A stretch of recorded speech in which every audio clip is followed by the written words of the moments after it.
మీరెళ్లారు. So, మీతో పాటు ఉన్న అంటే మీ ఫ్రెండ్‌గా ఉన్న ఆదిత్య ఓం గారు.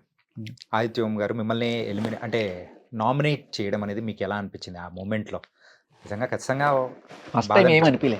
ఫస్ట్ టైమ్ ఏమి అనిపించలేదా? అసలు నాకు ఏమీ తెలీదు. ఆ! అలా బెబ్బిగాడిలా ఎళ్ళా. ఆ! నామినేషన్ అంటే ఓకే. నామినేషన్ అయితే ఏమైతది? జనాల్లో మనకెంతుందో తెలుస్తది. మంచిదే కదా! నామినేషన్ ఎయని. హ్మ్. కాకపోతే ఫస్ట్ టైమ్ నామినేషన్ ఏసినప్పుడు మామూలుగానే మంచిగానే చెప్పాడు. హ్మ్. నేను ఇది ఇందుకనే ఏస్తున్నాను అని చెప్పాడు. తర్వాత మళ్ళీ పొడిచాడు. ఏంటన్నా నువ్వు ప్రతిసారి నన్నే టార్గెట్ చేస్తున్నావు అనుకున్నా నేను. హ్మ్. ఇంకా తర్వాత ఇదేదో కట్టప్ప బాహుబలిలాగా మళ్ళీ చిరాకు ఏమంటే అది కూడా దోమ తీసుకొచ్చి నా మెడలో వేసాడు. ఎందుకు నాకు వేస్తున్నాడు ప్రతిసారి ఇంకెవడ కనిపించట్లేదు ఆయనకి హ్మ్. అని చెప్పి అనిపించి నాకు తర్వాత ఒకటి అర్థమైంది. హ్మ్. సేఫ్ గేమ్ ఆడుతున్నాడు. నేనంటే సీనియర్ హీరోగా ఓ అన్న లెక్క గౌరవం ఇచ్చి నేను ఆయన రిటర్న్ చేయలేకపోతున్నాను. మొహమాటానికో పెదరికానికో నేను తిరిగి ఆయన్ని నామినేట్ చేయట్లేదు. ఓకే వీడెప్పుడు మనల్ని నామినేట్ చేయడు. హ్మ్. అదే అని అనుకున్నాడో లేకపోతే ఓ చెంచాగాడు లెక్క అనుకున్నాడు. అంటే మన సినిమాల్లో హీరోలకి వెనకాల చెంచాలు ఉంటారు కదా. యాహ్! యాహ్! సో అలా అనుకున్నాడేమో వీడు ఎప్పటికి మనకి చేయడు అనుకున్నాడేమో. హ్మ్. చూసి 3 సార్లు తర్వాత కూడా నేను నిజంగానే చేసినవాడిని కాదు. హ్మ్. చెంచాగిరి అని కాదు.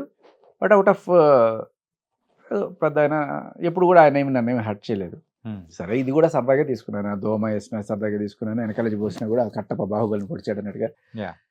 సరదాగానే తీసుకున్నాను. కానీ తర్వాత రెండోసారి నామినేషన్లో మళ్ళీ నన్నే వేసినప్పుడు హ్మ్. ఎందుకు ఈయన ఇది పదే పదే చేస్తున్నాడు. సరే వేసినాడు. అయినా కూడా నేను పెద్ద పట్టించుకోలేదు. ఆయన సేఫ్ గేమ్ ఆడుకున్నా నేను పట్టించుకునేవాడిని కాదు. పోన్లే ఏదో సర్వైవ్ అవ్వాలనుకుంటున్నాడు. అండ్ నన్ను పాయింట్అవుట్ చేసి నిద్రపోతున్నావు నువ్వు, హ్మ్. ఎందుకు వచ్చావు నువ్వు, హ్మ్. నేను ఎందుకు వచ్చాను నాకు తెలుసు, యాహ్! నువ్వు చెప్పినట్టు నేను ఆడతాను. లేదు. అక్కడ నాకు మండింది. హ్మ్. అక్కడ నాకు స్పైక్ అయింది. నేను ఇచ్చిపడేసిన. హ్మ్. ఇంక వేరే వాళ్ళకి ఎవరికైనా వేద్దాం ఏదో చిన్న రీజన్ పెట్టి వేద్దాం అనుకున్నాను. కానీ ఇదే పెద్ద రీజను. నన్ను ఇంత హర్ట్ చేసిన వాళ్ళకి వేయాలి కదా నేనని పర్ఫెక్ట్ రీజన్ దొరికింది, వేసేసాను. అప్పటి నుంచి అంతా మారిపోయింది. ఆ నామినేషన్ తర్వాత నీకు ఒకటి చెప్తా. యాహ్! ప్లీజ్. అంటే హీరోలకి విలన్లకైనా చెంచాలు ఉండేది. ఆ! పెద్ద పెద్ద సిటీలు ఉన్నాయి కదా. యాహ్! మన హైదరాబాద్ పెద్ద సిటీ కదా, హ్మ్. హీరో లాంటి సిటీ. యాహ్! మరి దీనికి కూడా చెంచా ఉండాలి కదా. ఉంటారు. ఏంటి తెలుసా? ఏంటది? ఇది హైదరాబాదు, దీని చెంచా శంషాబాద్. బా! అందుకే ఊరు బయటుంది. Sorry continue. Sorry okay. వచ్చినప్పుడు ఏం చేస్తుంది. కానీ ఈ జోకులు వినేటప్పటికి నేను ఒక్క నిమిషం ఏం అడగాలనో అర్థం గాక బ్లాక్ అయిపోతుంటానన్నమాట. ఆ చెంచాగిరి దాని దగ్గరే ఆగిపోయానన్నమాట. అది ఓకే. ఆ! అందుకని నేను రిటర్న్ ఇవ్వాల్సి వచ్చిన పరిస్థితి వచ్చింది. యాహ్! కానీ ఇవ్వడం కూడా బాగా గట్టిగా ఇచ్చారు.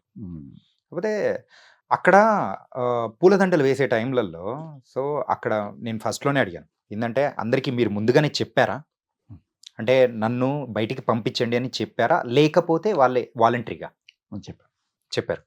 ఫస్ట్ ఎవరితో పాస్ చేపిచ్చారేంటి? పాప వాళ్ళకి ఏమైనా ఇబ్బంది అవుతుందని తెలిస్తే మళ్ళీ నాగార్జున గారు వచ్చి లే లే లే లే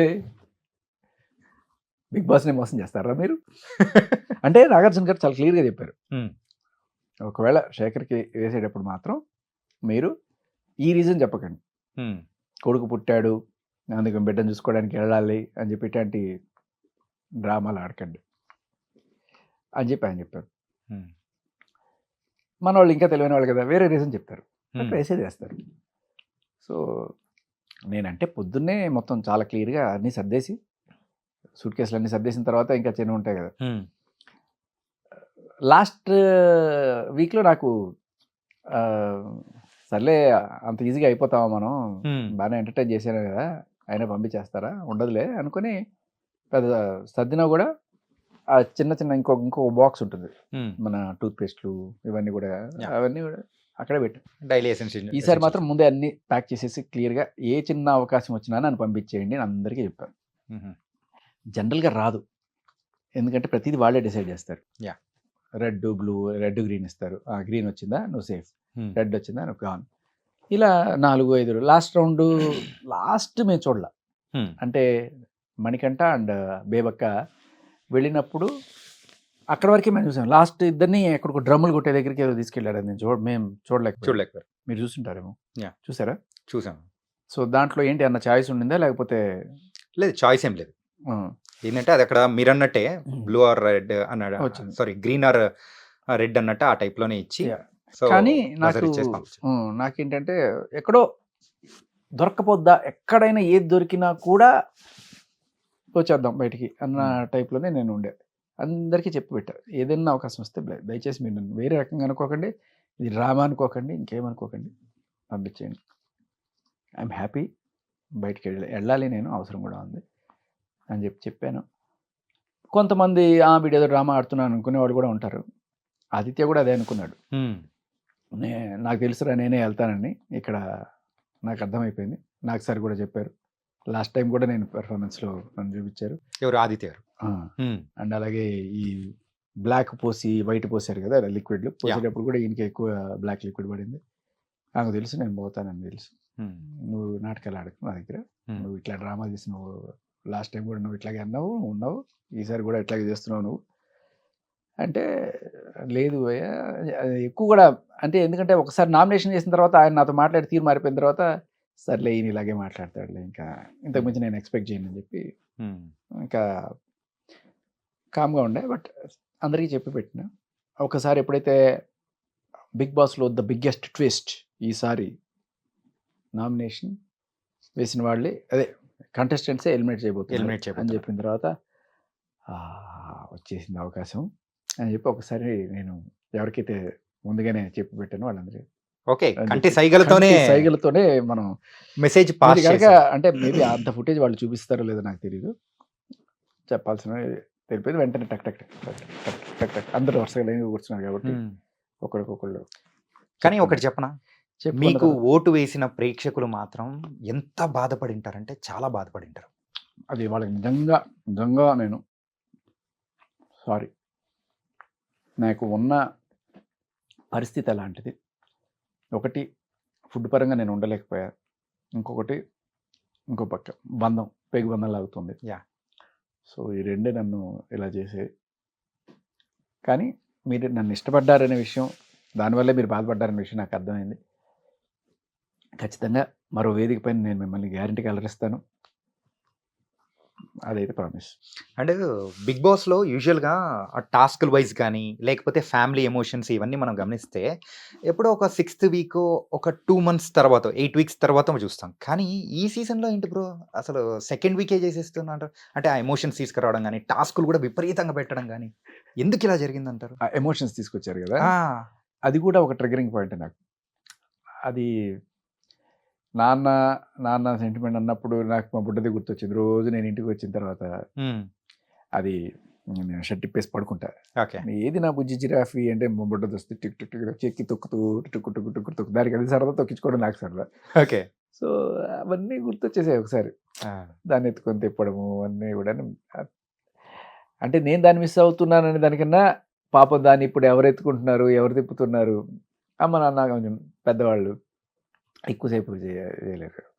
దాన్ని బయటకు తిప్పడము, కింద రోజు పార్క్కి తీసుకెళ్ళి దాన్ని ఆడించుకోవడం, ఇవన్నీ చేసి పాపం వాళ్ళ అమ్మ ఇప్పుడు నిండు చూలాలు, తను తిప్పలేదు, ఆ బాధలు గుర్తుస్తూ ఉండే. ఒక్కసారి అది ట్రిగ్గర్ అవ్వగానే నాకు తెలియకుండానే బుడ్డది గుర్తొచ్చింది. నేను అదే ఒకసారి చెప్తూ ఉంటాను, ఎవ్రీ మ్యాన్ కాదు, some man is bad until he becomes dad అని. డాడ్ అయిన తర్వాత వాడికి నిజంగా ఇది వచ్చేస్తుంది అనమాట. సో రియల్ మ్యాన్ అప్పటి నుంచి స్టార్ట్ అవుతాడు. అయితే ఇంకొకటి ఏంటంటే, మన డాడీ అయిన తర్వాతే మన నాన్న మనల్ని ఎంత ప్రేమించాడు అనేది, మనకి మామూలుగా ప్రేమ ఉంటుంది నాన్న అంటే, కానీ మా నాన్న కూడా ఇప్పుడు నేను ఎంత ఇష్టపడుతున్నానో నన్ను కూడా అంతే ఇష్టపడి, అంతే గుండెల మీద ఎక్కించుకొని పెంచారు కదా. అలా అవన్నీ గుర్తొచ్చాయి. నాన్న గుర్తొచ్చారు నాకు, నన్ను కన్నవాళ్ళు, నేను కన్నవాళ్ళు ఒకసారి గుర్తొచ్చి అది బాగా ట్రిగ్గర్ అయింది. ఒక్కసారిగా ఆ ఫ్యామిలీ ఎమోషన్స్ తీసుకొని వచ్చేటప్పటికే శేఖర్ భాష గారు ఇక్కడ ఉన్నారేమో అనిపించింది. ఇంకొకటి ఏంటంటే, మా నాన్న రెగ్యులర్గా చూస్తారనమాట. నేను ఏ ఇంటర్వ్యూ ఇచ్చినా ఏదైనా ఆయన తప్పకుండా మిస్ అవ్వకుండా చూస్తారనమాట. ఇంకెవరు చూసినా చూడకపోయినా ఆయన అయితే గ్యారెంటీ చూస్తారు. తర్వాత ఇదే ఎమోషన్లో అభయ్కి నిఖిల్కి మధ్య వచ్చినప్పుడు కూడా అందరూ అభయ్కి ఆయన వాళ్ళ నాన్న హీ పాస్డ్ అవే. సో ఆయన గుర్తుగా ఉంటుందని ఇచ్చినప్పుడు, సరే అక్కడ అభయ్ గురించి ఆలోచించారు, కానీ నేను మాత్రం అభయ్ గురించి ఆలోచించారా, నిఖిల్ గురించి కూడా ఆలోచించారు, నిఖిల్ వాళ్ళ నాన్న గురించి ఆలోచించారు. ఓకే. నాకు ఎందుకంటే మా నాన్న గుర్తొస్తున్నారు. పాపం వాళ్ళ నాన్న కూడా ఎక్కడో కూర్చొని చూస్తూ ఉంటారు కదా! తన కొడుకుని ఎవరు చీర్ చేస్తారని ఇది చేస్తుంటారు కదా! ఏదన్నా తనకి వాళ్ళ కొడుక్కి ఏదన్నా చేసినా కూడా ఇంత చిన్న హ్యాపీనెస్ కొడుకొచ్చినా తండ్రి ఇంత హ్యాపీ ఫీల్ అయిపోతాడు. సో అందుకే నేను నిఖిల్‌కి ఇవ్వడం జరిగింది ఆ రోజు. యాహ్!